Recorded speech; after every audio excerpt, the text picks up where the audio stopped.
اعوذ باللہ من الشیطان الرجیم بسم اللہ الرحمن الرحیم الحمد للہ رب العالمین والصلاة والسلام علی اشرف الانبیاء والمرسلین وعلی آلہ الطیبین الطاہرین الذین اذهب اللہ عنہم الرجس وطہرہم تطہیرا اللہم صل علی محمد وآل محمد ولعنۃ اللہ علی اعدائہم ومنکر فضائلہم وغاصب حقوقهم من يوم عداوتهم إلى قيام يوم الدين. أما بعد، قال رسول الله صلى الله عليه وآله وسلم: أنا وكافل اليتيم كهاتين، وأشار إلى أصابعه. ومن مسح يده برأس يتيم رفقا يجعل الله له في الجنة بكل شعرة مرت تحت يده قصرا. پچھلی گفتگو میں کچھ عرائض بیان کر چکا تھا اور اب اسی سلسلے گفتگو کو آگے بڑھاتے ہوئے پیغمبر گرامی اسلام صلوات اللہ علیہ کے گوہربار کلمات میں سے ایک حدیث جس کا ایک حصہ آپ لوگوں کی خدمت میں عرض کر رہا ہوں. پیغمبر گرامی اسلام فرماتے ہیں کہ جو شخص کسی ایک یتیم کی کفالت کرے، ایک یتیم بچے کی تربیت کرے، تو قیامت کے دن بہشت میں وہ میرے ساتھ ایسے ہوں گے جیسے یہ 2 انگلیاں، اور اپنے 2 انگلیوں کی طرف اشارہ کر کے فرمایا کہاتین الاصابع، یعنی ان 2 انگلیوں کی طرح میرے ساتھ ہوں گے، میرے برابر ہوں گے. مقصد فرمایا کہ ایک بچے کی تربیت اور ایک یتیم بچے کی تربیت اسے پیغمبر گرامی اسلام صلوات اللہ علیہ کا ہمسایہ اور ان کے پڑوسی بنانے کا ذریعہ اور وسیلہ بن سکتا ہے. اور اس کے بعد فرمایا اور اگر کسی نے بھی اس یتیم بچے کے سر پر رفقت اور محبت اور شفقت کے ساتھ اگر اپنا ہاتھ پھیرائے تو ہر ایک بال کے مقابلے میں، ایک شعر کے مقابلے میں خداوند متعال اسے بہشت میں ایک قصر بنائے گا اور اس میں وہ ہمیشہ کے لیے رہے گا. تو اس مومن کے لیے خدا تعالیٰ ہر کسی کو توفیق دے کہ بچوں کی تربیت کرے، یتیم بچوں کی تربیت کرنے کا موقع فراہم ہو اور ان مواقع پر پیچھے نہ ہٹیں، اور اگر ایسا کوئی موقع آئے تو بڑھ چڑھ کر حصہ لیں. تو خداوند متعال کی طرف سے نبی مکرم اسلام نے فرمایا کہ ایک بچے کی تربیت اگر اس نے کی اور ایک بچے کی اس کی یعنی ضروریات زندگی کو اس نے پورا کیا تو خدا تعالیٰ قیامت کے دن بہشت میں اسے میرے ساتھ محشور کرے گا. امام حسن مجتبیٰ علیہ الصلاۃ والسلام جب ایک مرتبہ آپ کے کندھے پر سوار ہو گئے جب آپ نماز میں تھے، تو پیغمبر گرامی اسلام نے اپنے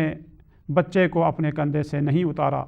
بعد میں لوگوں نے یہ اعتراض کیا، یا رسول اللہ آپ نے بچے کو اتارا کیوں نہیں؟ تو فرمایا جب تک وہ خود اپنی مرضی سے نہ اترے میں اسے نہیں اتارتا. مقصد یہ ہے کہ چھوٹے بچے کے بھی احترام اور چھوٹے بچے کی تربیت کے لیے مواقع اور محل جاننا اور ان پر عمل کرنا یہ بہت ہی اہم ترین ذمہ داریوں میں سے ایک بڑی ذمہ داری ہے. بچوں سے محبت کرنا خدا تعالیٰ کے حکم سے اور نبی مکرم اسلام ائمہ طاہرین اہل بیت اطہار کے فرامین کے مطابق ان کا احترام کرنا والدین پر ضروری ہے. کیونکہ اگر ہم نے بچوں کا احترام کیا اور ان کو اپنے احترام کا احساس ہوا تو وہ بچہ فکری لحاظ سے، عقلی لحاظ سے، ذہنی لحاظ سے وہ بہت ہی رشد پاتا ہے اور بہت ہی اعلیٰ اور بہت ہی ذہین اور معاشرے کے لیے مفید شخص بن سکتا ہے. امام حسن مجتبیٰ اور امام حسین علیہ السلام کو نبی مکرم اسلام اپنے زانوں پر بٹھا کر بوسہ دے رہے تھے. جب یہ کسی شخص نے دیکھا، دور جاہلیت کا بہت بڑا آدمی تھا، بہت بڑے خاندان کا ایک شخص تھا، جب انہوں نے دیکھا تو انہوں نے کہا یا نبی اللہ آپ اپنے بچوں سے کتنا پیار کرتے ہیں اور کتنی محبت کرتے ہیں، اگرچہ میں نے کبھی بھی ایک مرتبہ بھی اپنے بچوں کو بوسہ نہیں دیا ہے. تو پیغمبر اسلام صلوات اللہ علیہ کا چہرہ مبارک غصے سے سرخ ہو گئے اور اس کے بعد فرمایا من لا یرحم لا یرحم، اگر کسی نے کسی کے اوپر رحم نہیں کیا تو قیامت کے دن اس کے اوپر بھی کوئی رحم نہیں کرے گا. تو بچوں پر رحم کرنا، بچوں کو بوسہ دینا، بلکہ ایک مرتبہ فرمایا آپ نے اپنے صحابی سے کہ آج کسی نے صدقہ دیا ہے؟ تو کہا نہیں۔ کسی نے کوئی تشییع جنازے میں شرکت کی ہے؟ کہا نہیں۔ اور اسی طرح کسی بیمار کی تیمارداری کے لیے گئے ہیں؟ نہیں۔ کسی فقیر فقراء کی مدد کی ہے؟ نہیں۔ اور اس طریقے سے آپ نے بہت سارے نیک اعمال گنے، اور اس کے بعد جب نفی میں انکار یعنی جواب ملا اور انکار میں جواب ملا تو آپ نے فرمایا جاؤ اپنے بچوں کا بوسہ لو، اور یہ بھی ایک بہترین صدقہ ہے۔ بچوں کا احترام ان کے لیے یقینی بنایا جائے۔ اگر ان کو یقین ہو جائے کہ والدین ہمارا احترام کرتے ہیں اور گھر کے افراد، بڑے افراد ہمارا احترام کرتے ہیں، تو وہ بچے بھی گھر میں، اپنے معاشرے میں، پڑوسی میں، اور اپنے دوستوں میں اور اپنے رفقا میں وہ اپنے آپ کو ایک معزز شخص اور ایک عزت مند شخص وہ محسوس کرتا ہے۔ لیکن اگر ہم والدین بچوں کو اپنے گھروں میں احساس یعنی حقارت کی نگاہ سے دیکھیں اور بچوں کو کوئی اہمیت نہ دے، تو وہ بچہ ذہنی طور پر وہ مفلوج ہو جاتا ہے، اور وہ اپنے دوستوں میں، معاشرے میں وہ صحیح فیصلہ نہیں کر پاتا اور صحیح دوسروں کے ساتھ بات نہیں کر سکتا۔ چنانچہ اسی سلسلے میں ایک نوجوان لڑکا اپنا قصہ سناتا ہے، اور جس میں وہ کہتے ہیں کہ ان کے والدین ان کو حقارت کی نگاہ سے دیکھتے تھے، کبھی گھر میں کوئی اہمیت اسے نہیں دیتے تھے، کبھی اس سے کوئی مشورہ نہیں لیتے تھے، اور کبھی بھی اس کی باتوں کو قبول نہیں کرتے تھے۔ جب بھی گھر میں کوئی فیصلہ کرنا ہو، جب بھی کوئی کام ہو، تو وہ بڑے لوگ انجام دیتے تھے اور اس بچے کو کوئی اہمیت نہیں دیتے تھے۔ تو وہ کہتے ہیں کہ بڑے ہو کر بھی مجھ میں یہی احساس حقارت باقی رہی، اور جب یہ احساس حقارت میں اپنے اندر محسوس کرتا تھا تو جب بھی میں دوستوں میں بیٹھتا تھا اپنی بات پر بھی اس کو احساس اور اپنی بات پر بھی اس کو یقین نہیں آتا تھا کہ کیا جو میں نے بات اپنے دوستوں میں کی ہے، کیا یہ میں نے صحیح بات کی ہے یا نہیں۔ کیوں؟ اس لیے کہ اس کو بچپنے میں اپنے گھر میں، لڑکپنے اور نوجوانی کے دور میں اپنے گھر میں اسے کوئی اہمیت اور اسے گھر میں کوئی احساس بزرگی اور احساس مردانگی اور احساس عزت وہ نہیں کر پاتے تھے۔ اس وجہ سے وہ بڑے ہو کر بھی اس میں اپنی یعنی احساس حقارت پائی جاتی ہے۔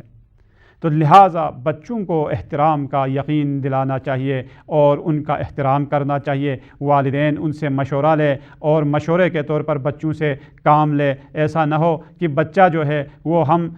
ہر وقت یہی احساس کرے کہ گھر میں ہماری کوئی حیثیت نہیں ہے، گھر کے افراد میں، باقی لوگوں میں تو ایک فالتو ایک شخص ہوں، یہ احساس کرنے نہ پائے۔ خدا اگر کسی میں یہ احساس اگر پائے جائے اور یہ احساس اگر پیدا ہو جائے تو وہ معاشرے کے لیے مفید ثابت نہیں ہو سکتا۔ ایک اور روش بچے کی تربیت کے لیے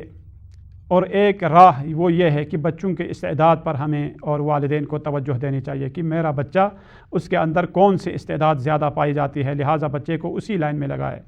ایسا نہ ہو کہ بچہ اگر سبق نہیں پڑھتا، درس نہیں پڑھتا، اسکول نہیں جاتا تو اس کو آپ اور ہم مجبور کریں، بلکہ یہ دیکھیں کہ اس کا زیادہ شوق کس چیز کی طرف ہے۔ اگر یہ معلوم کر لیں، یہ بہت بڑی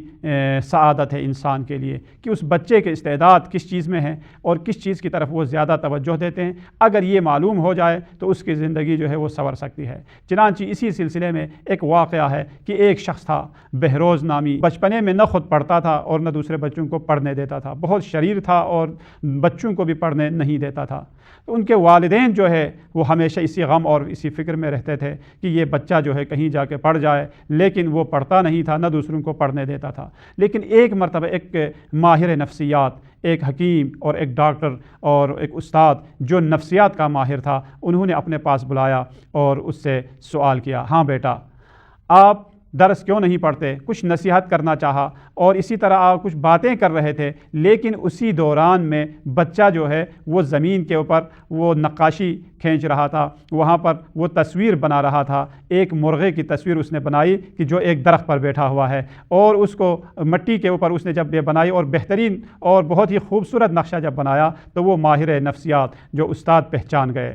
کہ واقعاً اس بچے میں وہ صلاحیت موجود ہے کہ جو ایک بہترین نقاش ہو سکتا ہے۔ لہٰذا انہوں نے ان کے والدین کو بلایا اور بلا کر کہا اس بچے کو آپ نقاشی کی طرف لے جائیں، اور بعد میں یہی شخص جو بہت بڑا نامور اور معروف و مشہور نقاش ایران بنا۔ لہٰذا بچوں کو تربیت دینے کے لیے ان کے استعداد کی بھی ہمیں تعریف کرنی چاہیے اور ان کو تشویق کرنی چاہیے۔ اگر وہ کوئی معمولی کام انجام دیتے ہیں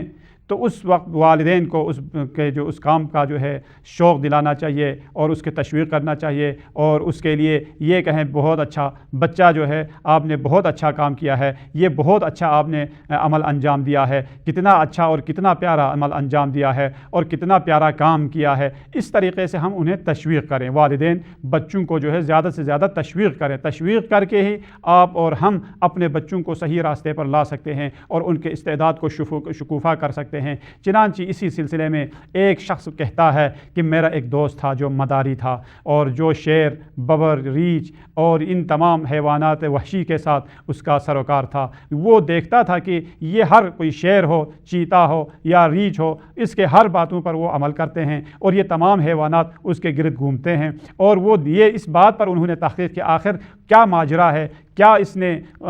کام انجام دیا ہے جس کی وجہ سے یہ وحشی جانور جو ہے اس کے تابع ہے، اس کے ہر حکم پر عمل کرتے ہیں، ہر کا اشارے پر جو ہے یہ چلتے ہیں۔ تو انہوں نے دیکھا، ہاں وہ دیکھتے رہے کہ آخر یہ کون سا نرالا کام انجام دیتا ہے کہ جس کی وجہ سے یہ وحشی حیوانات اس کے تابع ہے۔ اس وقت انہوں نے دیکھا یہ جب بھی کوئی حیوان کو، اس وحشی جانور کو کوئی اشارہ کرتا ہے کہ کوئی کام اس سے لیتا ہے، تو اس وقت وہ کوئی معمولی سا کام اگر اس نے انجام دیا تو اس کو تشویق کے طور پر ایک گوشت کا ٹکڑا جو ہے اس کے سامنے ڈال دیتا ہے اور اس کے سر پر وہ ہاتھ پھیرتا ہے۔ یہی وجہ تھی کہ جب بھی کوئی کام انجام دیا تو وہ بڑے ذوق اور شوق سے اپنے مالک کے جو ہے وہ حکم پر عمل کرتے تھے، ان کے اشاروں پر جو ہے وہ اپنے ارد گرد گھومتے تھے اور جو کام ان سے ہو سکتا تھا وہ انجام دیتے تھے۔ تو وہ اس سے یہ نتیجہ نکالتے ہیں، دیکھو جب اگر ایک وحشی اور درندہ حیوان اگر اسے تشویق کرنے پر وہ ایک انسان کا تابع بن سکتا ہے، تو ایک انسان کا بچہ تو بہت ہی بطریقہ اولا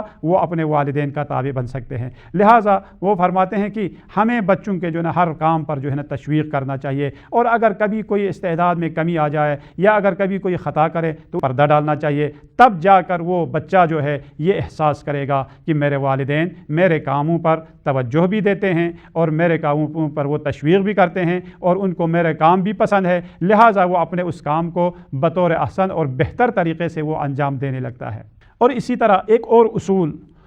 جو بچوں کی تربیت کے لیے بہت زیادہ اہم ہے، بہت زیادہ مہم ہے، وہ یہ ہے کہ ان کے درمیان عادلانہ قضاوت،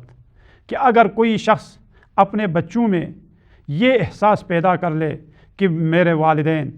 ہم سب کو ایک ہی نظر سے دیکھتے ہیں، برابر نظر سے دیکھتے ہیں اور برابر احترام کرتے ہیں، تو یہ بھی بچوں کی تربیت کے لیے بہت ہی مفید ثابت ہوتے ہیں۔ لیکن اگر ہم نے کبھی ایسا عمل انجام دیا کہ جس میں یہ احساس ہو بچوں کو کہ میرے والد یا میرے والدین مجھ سے زیادہ میرے بھائی کو یا مجھ سے زیادہ میری بہن کو چاہتے ہیں، مجھے جو ہے زیادہ نہیں چاہتے، اگر یہ احساس ہو جائے تو یہ بہت ہی مشکل اور ان کے لیے ذہنی طور پر اس بچے کے لیے بہت ہی سخت مرحلہ ہے۔ لہٰذا ہمیں یہ توجہ دینی چاہیے کہ کوئی بھی کام اگر ہم کریں تو اسے بچوں کے درمیان مساوات اور ان کے لیے برابری کے ساتھ وہ انجام دیں۔ ایسا نہ ہو کہ بچوں میں سے کسی کو یہ احساس ہو جائے کہ میرے والدین مجھ سے زیادہ محبت نہیں کرتے، میرے بھائی سے یا میرے باقی بہنوں سے زیادہ محبت کرتے ہیں۔ اسی سلسلے میں جناب فاطمہ الزہرا سلام اللہ علیہا کا ایک واقعہ بہت ہی مشہور ہے کہ جس میں ایک مرتبہ امام حسن اور امام حسین علیہ السلام دونوں نے خوشخطی لکھا، اور اس کے بعد آپ دونوں اپنے یعنی ہر کوئی یہ فرما رہے تھے کہ میری خوشخطی اور میرا خط جو ہے نا بہت اچھا ہے، آپ کے خط سے جو ہے نا میرا خط اچھا ہے، اور دوسرے بھائی فرماتے ہیں کہ نہیں، آپ کے خط سے میرا خط زیادہ بہتر ہے۔ بالآخرہ انہوں نے اپنے دونوں بھائی جو ہے اپنے ان خطوط کو لے کر، خوشخطی کو لے کر جناب فاطمہ سلام اللہ علیہا مادر گرامی کے پاس پہنچے اور انہوں نے کہا امی جان آپ فیصلہ کریں کہ ہم دونوں میں یہ خط کس کا اچھا ہے، اور امام حسن اور امام حسین دونوں نے سوال کیا تو جناب فاطمہ سلام اللہ علیہا نے دیکھا اور فرمایا بیٹے میں اس کا فیصلہ نہیں کر سکتی، آپ یہ اپنے بابا کے پاس لے جائیں۔ جب امیر المومنین علی بن ابی طالب علیہ السلام کی خدمت میں آئے اور یہ دونوں بچے جو ہے انہوں دونوں نے کہا کہ بابا آپ بتائیں کہ ان دونوں خطوط میں سے کس کا خط اچھا ہے، تو آپ نے فرمایا میں اس کا فیصلہ نہیں کر پاتا، آپ اپنے نانا محمد مصطفیٰ صلی اللہ علیہ وآلہ وسلم کی خدمت میں تشریف لے جائیں اور آپ ان کو دکھائیں۔ جب جناب ختم مرتبت کے پاس پہنچے تو اس وقت جناب رسالت مآب نے فرمایا کہ میں اپنے بھائی جبرائیل پر چھوڑتا ہوں کہ وہ فیصلہ کریں۔ جناب جبرائیل نے فرمایا نہیں، اس کا فیصلہ میں نہیں کر سکتا، میں میں جناب اسرافیل کی طرف اس کو لوٹاتا ہوں۔ جناب اسرافیل نے بھی یہی کہا کہ میں اس کا فیصلہ نہیں کر سکتا، خداوند متعال اس کا فیصلہ کرے گا۔ اس وقت پروردگار عالم کی طرف سے جب یہ فیصلہ آیا کہ اس کا فیصلہ جناب فاطمہ سلام اللہ علیہا کرے گی، تو آپ نے فرمایا میرے گردن بند میں یعنی 7 موتیاں ہیں یا 7 دانے ہیں کہ میں انہیں گراتی ہوں فرش پر، جو بھی زیادہ ان 7 دانوں میں سے جو بھی زیادہ اٹھائے اسی کا خط جو ہے نا وہ بہتر ہوگا۔ آپ نے جب وہ دانے گرا دیے تو اس وقت دونوں بھائیوں نے 3.5 دانے اٹھائے۔ ایک دانہ جو ہے وہ 2 برابر میں تقسیم ہو چکا تھا، ٹوٹ چکا تھا، اور دونوں نے 3.5 دانے اٹھائے، اور جب دیکھا تو دونوں نے دیکھا، یہ تو پھر وہی بات ہو گئی پہلی بات کہ سب سے پہلے ہم نے جب آپ کے پاس یہ رکھا تھا تو آپ نے وہ جو فیصلہ نہیں دیا تھا، اب بھی وہی فیصلہ تو بات تو وہی بنی، لیکن ہم نہیں چاہتے تھے کہ آپ کے یہ گردن بند اور یہ دانے جو ہے توڑ دے۔ تو اس وقت جناب سیدہ نے فرمایا بیٹے یہ دانے میں نے نہیں توڑے، نہ آپ نے توڑے ہیں، بلکہ یہ اللہ تعالیٰ کے حکم سے جبرائیل امین نے توڑے ہیں، اور یہ جو جبرائیل امین نے جو دانے توڑے ہیں یہی دانہ لاکھوں دانے سے بہتر ہے۔ تو عزیزو، امام حسن مجتبیٰ اور امام حسین علیہ السلام ان دونوں نے احساس کیا، واقعاً والدین بھی، نانا بھی، اور خداوند متعال بھی ان کا احترام کرتے ہیں، اور خداوند متعال نے بھی ان کے احترام میں جبرائیل امین کو روئے زمین پر نازل کیا اور وہاں پر فرمایا اور اس دانے کو 2 برابر حصوں میں تقسیم کرے، ایسا نہ ہو کہ حسن یا حسین میں سے کوئی ایک احساس کمتری میں مبتلا ہو جائے۔ لہٰذا دونوں نے برابر دانے اٹھائے، اور خدا تعالیٰ نے بھی یہی فیصلہ کیا کہ دونوں کے خوشخطی بھی برابر تھے۔ اور آخر میں ایک اور نقطہ جس کی طرف اشارہ کروں کہ وہ یہ ہے کہ ہمیں دیکھنا چاہیے کہ بچوں کو پیار محبت کے ساتھ ساتھ خدا شناسی کا بھی ہمیں درس دینا چاہیے۔ مکتب و مذہب کی طرف بھی ان کو ترغیب دلانا چاہیے، مستحبات کی طرف بھی ان کو متوجہ کرانا چاہیے کہ اگر ہم اور آپ نماز پڑھتے ہیں تو بچوں کو بھی ساتھ ساتھ نماز کا حکم دینا چاہیے۔ کبھی کبھی تنبیہ بھی ضروری ہے، سختی بھی ضروری ہے۔ ہمیشہ اگر محبت اور پیار سے اگر وہ بچہ راہ راست پر چل سکتے ہیں اور آپ کی اطاعت کرتے ہیں تو کوئی بات نہیں، لیکن اگر محبت اور پیار سے کبھی آپ کی باتیں وہ نہیں سنتے ہیں تو اس وقت ہمیں کچھ تمدید اور تحدید بھی ہمیں کرنی چاہیے۔ لہٰذا جو بھی اگر آپ اور ہم کوئی مستحب عمل انجام دیتے ہیں یا کوئی بھی نماز اگر آپ پڑھتے ہیں تو خداوند متعال کے احکام کو اگر آپ اور ہم انجام دیتے ہیں تو بچوں کے سامنے انجام دیں۔ نماز اگر پڑھتے ہیں تو بچوں کے سامنے پڑھیں، زیارت پر اگر آپ پڑھتے ہیں تو بچوں کے سامنے زیارت پڑھیں، قرآن کی تلاوت کرتے ہیں تو بچوں کے سامنے قرآن کی تلاوت کریں، تاکہ ہمیں دیکھ کر بچہ جو ہے خود بخود اس کی طرف راغب ہو جائے، بچہ جو ہے اس کی طرف زیادہ متوجہ ہو جائے۔ چنانچہ علامہ ششتری رحمۃ اللہ علیہ جو 80 سال کی عمر میں اس دنیا سے تشریف لے گئے ہیں، بہت بڑے عارف گزرے ہیں، وہ فرماتے ہیں کہ میں 3 سال کا تھا، اس وقت میرے ماموں جب نماز شب کے لیے وہ اٹھتے تھے تو وہ مجھے یہی فرماتے تھے کہ ہاں بیٹا آپ اپنے رب کو، اپنے پروردگار کو، اپنے خدا کو یاد نہیں کرو گے؟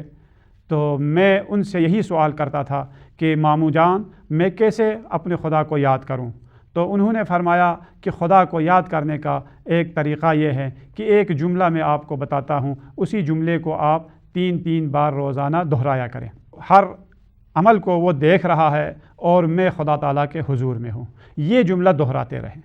کچھ دن گزر گئے تو اس کے بعد میں نے کہا ماموں جان میں یہ جملہ دہراتا رہا، تو فرمایا 7 مرتبہ آپ روزانہ دہرایا کہ خدا میرے ساتھ ہے اور خدا ہر چیز کو دیکھ رہا ہے اور خدا تعالیٰ کے حضور میں ہوں۔ یہ جملہ جو ہے وہ 7 مرتبہ آپ دہراتے رہیں۔ میں نے ایسا ہی کیا اور اس کے بعد فرمایا اب زندگی بھر یہی جملہ فرماتے رہیں اور یہی جملہ جو ہے دہراتے رہیں۔ تو اس کا اثر یہ تھا کہ واقعاً کہ یہ بہت بڑی تاثیر ہے، اپنے آپ کو خدا کے حضور میں احساس کریں اور اپنے ہر عمل کو خدا تعالیٰ کے بارگاہ میں ہم یہ احساس کریں کہ خدا تعالیٰ اسے دیکھ رہا ہے اور میں خدا کے حضور میں ہوں، تو وہ بہت سارے گناہوں سے بھی بچ سکتے ہیں، بہت سارے اشتباہات سے بھی بچ سکتے ہیں اور ہمیشہ خدا تعالیٰ کے حضور میں راز و نیاز میں وہ مصروف مصروف رہ سکتے ہیں۔ اور انشاءاللہ تعالی ہم سب کی یہی دعا ہے کہ خدا تعالی ہم سب کو بولنے سے زیادہ عمل کرنے کی توفیق عطا فرمائیں اور اپنی اولادوں کی صحیح تربیت کرنے کی توفیق عطا فرمائیں اور ہماری اولادوں کو دنیا اور آخرت میں مفید اولاد ثابت کر دے۔ پروردگارہ جن مؤمنین و مؤمنات کے ہاں